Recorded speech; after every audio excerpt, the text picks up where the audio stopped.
Hello and welcome back to the channel. Today, no, we're not going to take another look at virus total, but yet we are. Uh, Let me explain. So I figured as a topic we would look at non-interactive sandboxes. So sandboxes, as far as I know, come in two flavors, interactive and non-interactive. What you see with the sandboxes underneath virus total is non-interactive in terms of you submit the sample, what's something you want checked. So not only do you get the, what is it, 60 to 70 AV engines that VT has on offer, you also get a variety of sandboxes that the stuff will run through. Any questions about virus total, I would direct you to take a look at the previous two videos in the InfoSec tool series. So what I've got is a hash. I think it's reasonably new, maybe as of like 24 hours. Dumped it in, or dumped the hash into virus total. It's got something. I do have a sample, so I can walk through on some of these other aspects. But as a quick refresher, so once the hash or the sample is provided to VT, it takes you to the detection page where you get the uh, listing of what the AV engine's detected as and your count, and then underneath behavior, looks like we got two sandboxes, non-interactive, that this thing ran through. The Juju box and the observer, along with access to the full reports to give you an idea as to what the thing does. Now again, this is non-interactive, so you're not taking control of the mouse, you're not jiggling it, you're not checking the date, you're not opening up Outlook or Thunderbird and checking a calendar entry. It comes in, and as to whether or not if there's any sort of automation, it does it for you. The next non-interactive sandbox we'll take a look at is hybrid analysis, or HA for short.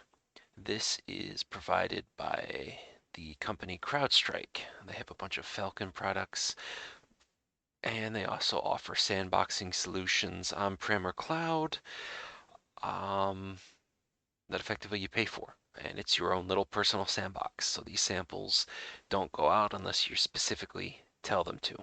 Now, we're working with the free edition, which means anything you run through that sandbox is effectively denoted to the public. Much like with many sandboxes, once you sign up for a report, you can go through and do string searches through all the samples that they've got. You can go through, do a YARA search. You can dig through the reports for an IOC. So if you see a particular domain being fired off after opening up a Word doc or something to that effect, or you just dump the Word doc in. Last time I checked, this did not have a sample, so I'm going to go ahead and, or a hash for this. So this is something that it has not seen before, and I consent, and I am not a robot.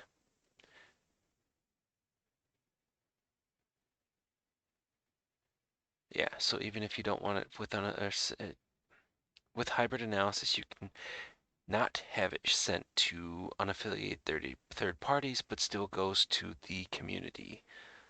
So it looks like screenshots, extracting strings, the input file, its execution, memory analysis, all that stuff. So that breaks down. The beautiful thing, at least about this, is that you can pick what type of environment this thing's going to run in. So if you've got a HWP file that you think is malicious, that's, I believe, the preferred South Korean word processor. You get Windows 7, 32 or 64-bit, an older Ubuntu system. I mean, they've even got things for Android static analysis of all things, but we're going to go ahead and run through. We're going to pick Windows 7 64-bit, and you can either just go and tell it to generate, or they give you another set of delicious options. So you can determine how long the runtime is going to go. I tend to like to have it go, and heavy anti-evasion. We're going to do script logging. So again, so if you've got a password protected file, you can put the password here to have it automatically extracted. custom time and date.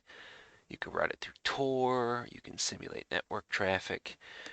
The Tor aspect would be, since this is all running on, probably a limited IP space that CrowdStrike has access to, the bad actors may go through, and in some of these samples you may see things for like, what is my IP, something similar to that, to get what the system IP address is. So if all this stuff is being reported back constantly from something in a range of CrowdStrike or some other AV vendor, usually it's a quick thing for the sample to go through, check it. If it is malware, be like, nope, okay, I don't want to run here because this looks dangerous for me.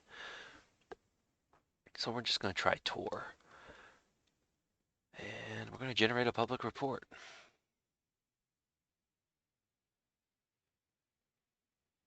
And so again, we get what CrowdStrike Falcon limits it as. It'll go through and run through MetaDefender and then give us the virus total results while we wait for this stuff to go through. So as you can already see, it's building out, gives you the size, it's an executable. Last time the AV scan results were updated, last time there was a sandbox report, which is all just right now. Gives you a rating, the AV detection. And effectively, what we're doing is we are waiting on this to go. So I'm just going to go ahead and open this up. And what we'll do is we'll come back to this. So we also have a reverse service, or sandbox.anlyz.io.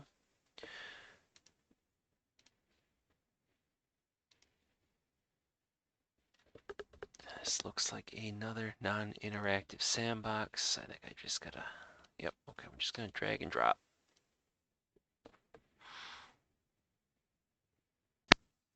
We get a bin file, submit as an executable. File uploaded successfully.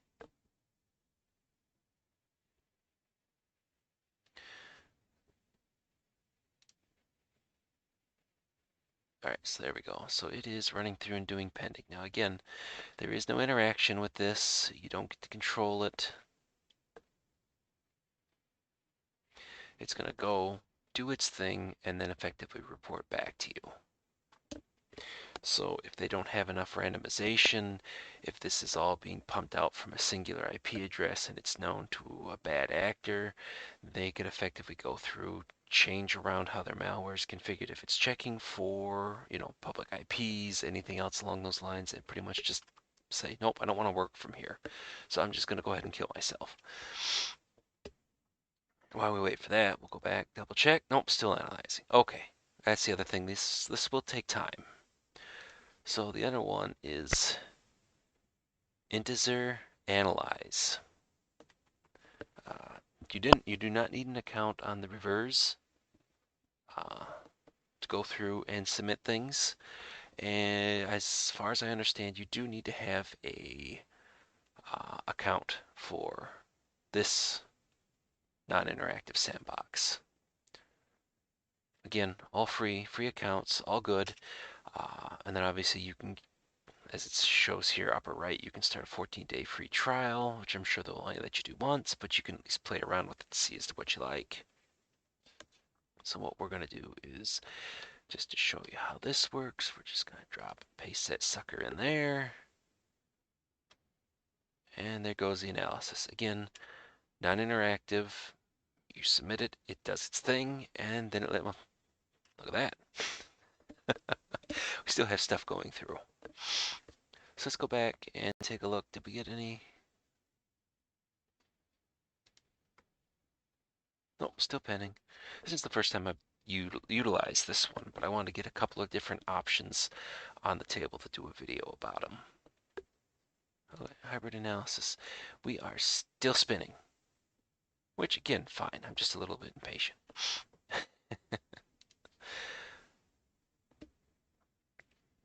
So I think what we're going to do is I am going to pause it. I will wait for all three of these to report results, and then I'll pick back up the recording so you just don't get a headache or epilepsy warning for me basically flipping between all these different windows in short succession. So hang on just 1 second for yourselves, and hopefully it'll only be a couple of minutes for myself. Okay, so it's now been just a second or two for you guys, but it has been about 2 hours. I'm assuming reverse is just overloaded, as that's the only sample, or sandbox, I should say, that I am waiting for results for. But having looked at everything,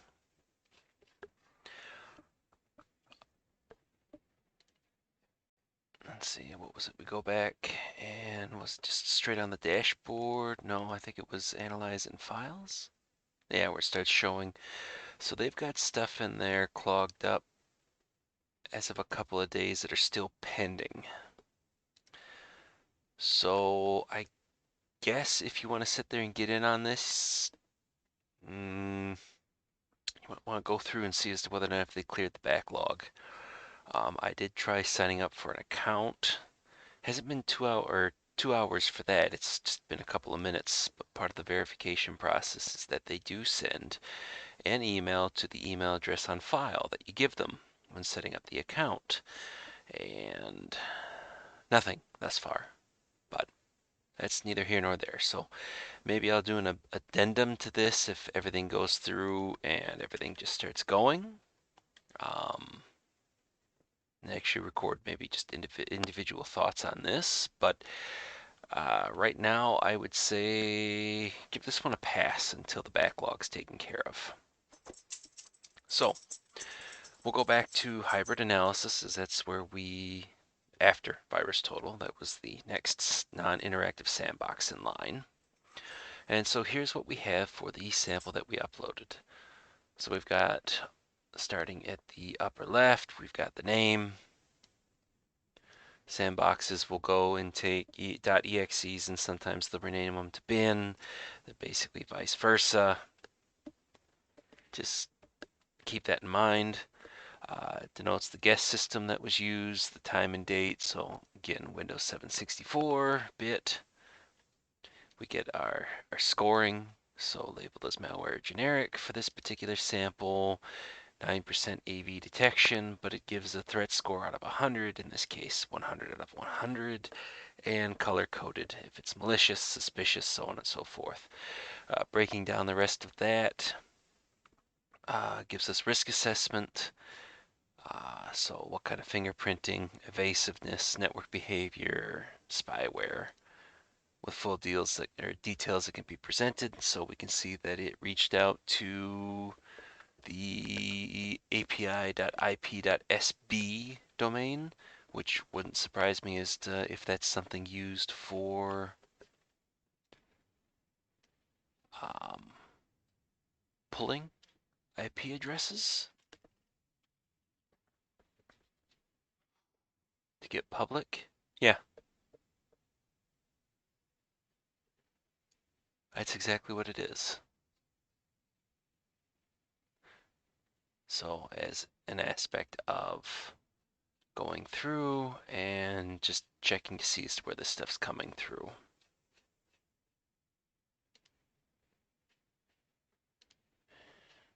And I'm not overly worried as that is not my actual IP. I'm running through a VPN. I can talk about that at some particular point too. But let's go back up to the top.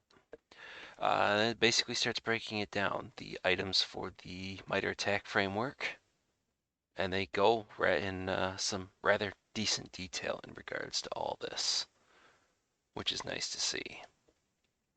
Then we kick down to indicators. So what kind of hashes we saw, what did it go through and try to do?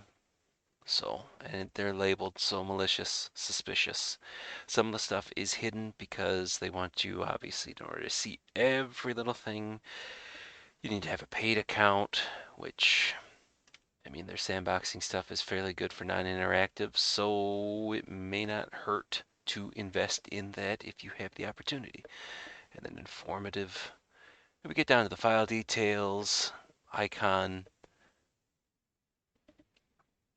Attempted to make a classification .exe with 61.7% certainty, which we kind of knew already, but still. File metadata, file imports, screenshots as the stuff's running, the process tree, and network analysis, so DNS requests, connected hosts with the IP addresses. I do enjoy seeing the map pop up though, so you know where it started and where she ended up. So it looks like what, Canada, or no, it looks like that goes back to the United States and then Russian Federation. What was the IP address for the IP.SB? So it looks like that's a US one. So it utilized TCP 48394 back to Russia. So HTTP traffic, and you get the Suricata aspect, which of course you don't get to see because you need to have a private web service or standalone version. In other words, paid for account. Again, fine. I mean, you're getting all this, so I can't complain at all. Extracted strings, so total 563. It marked 159 of them as interesting, and you could break it down as to the individual aspects for this. As the various things that were here. So screenshots, when it called reg services, or the actual exe itself. Extracted files, so things that it noticed that the sample that you uploaded were dropped or extracted out of or temporarily created. Notifications, obviously, still what kicks off there. And then community, which you can sit there and post, or you can see as to whether or not if this has been something big enough to garner some attention. You might have other analysts write notes into it.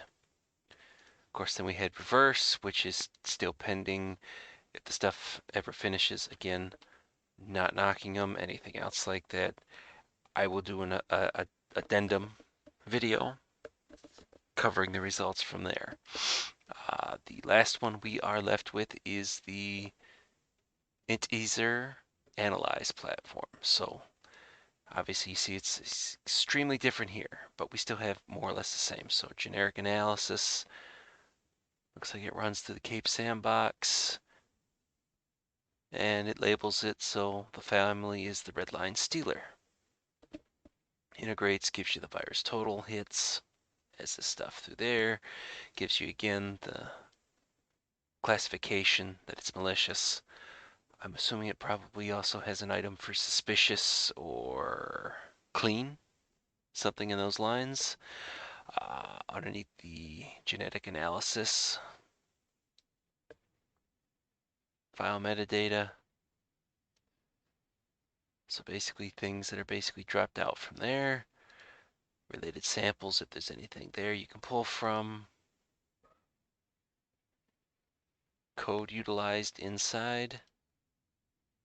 The all familiar strings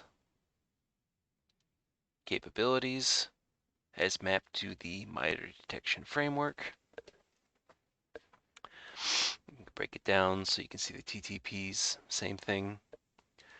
You can go through and pull IOCs from here, so it doesn't look like it actually tried to go through and generate any network IOCs, at least through here.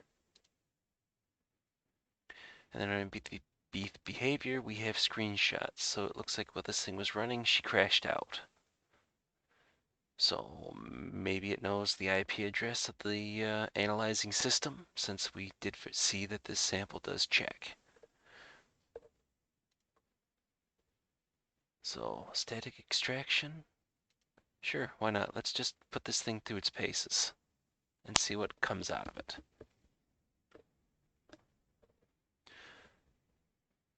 Unable to successfully extract the file. Okay, fine. How about extended dynamic? Oh, so it basically just lets it run for longer, when in reality that wasn't so much of an issue because it looks like it crapped out.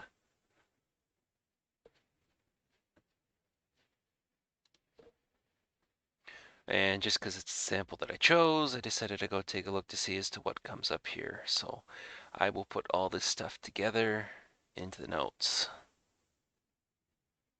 So again, this is non-interactive sandboxes that, at least with free accounts or free access without an account. Like anything else, I mean, you get what you pay for. But again, no complaints. Next up, I will run through the actual interactive sandboxes. I'm sure there are probably more non-interactive sandbox services that are out there that I am not aware of. But if you've seen any of my Let's Defend videos, you see that usually what I end up hitting is virus total, hybrid analysis, and any.run. But any.run is interactive. Although I guess technically it could be either or. I mean, you could just fire it up and just not do anything with it. But that's more of like your actual choice to go through and do that. But so again, links to all this stuff will be in the description. And if this ever actually generates a report or an analysis, I'll just keep it open in the background and I'll give it a couple of days, maybe a week. And if nothing shakes out because of it, then so be it. Yeah. So like I said, next up will be the interactive sandboxes. It's really going to be a short list. I think the only one that I'm consciously aware of is any.run that will give you free access. Cisco had one.